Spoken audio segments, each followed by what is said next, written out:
saki sabuwar waƙa mai suna ba sabon ba.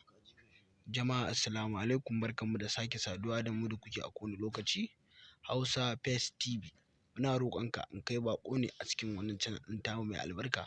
Kar ka manta da yin subscribe da danna mana alamar ƙararrawar sanarwa, domin ta haka ne in mun ɗora sababbin shirye-shiryen mu za ka gani. Auta MG Boy dai ya yi sabuwar waƙa mai suna ba sabon ba a 2022. Waƙa ce fitacciya, ko in ce waƙa ce mai daɗi. Ya yi waƙan ne sabida masoyansa, ko in ce masu ƙaunarsa. Ya yi waƙa ce mai daɗi. Ya yi waƙarsa ba sabon ba sabida ya bibiyi hankalin mutane don su dinga jin daɗin waƙoƙinsa. Auta MG Boy dai an san dai fitaccen jarumi ne a masana'antar Kannywood, kuma ya iya waƙa, ko in ce ya iya baitun waƙoƙi kala-kala. Auta MG Boy dai mawaƙi ne wanda ƙasar Hausa ba inda ba a san sa ba.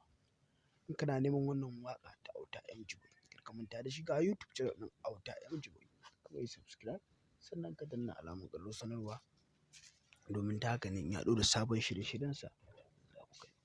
Auta MG Boy dai mawaƙi ne. Sai dai in ce muku, masu sauraron mu da masu jin daɗin kallon mu da masu sake kasancewa da mu da kuke a kowane lokaci, Auta MG Boy dai mawaƙi ne fitacce. Auta MG Boy ya yi waƙoƙi kala-kala sababbi a 2022.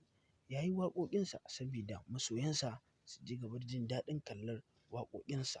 Auta MG Boy dai mawaƙi ne a masana'antar Kannywood.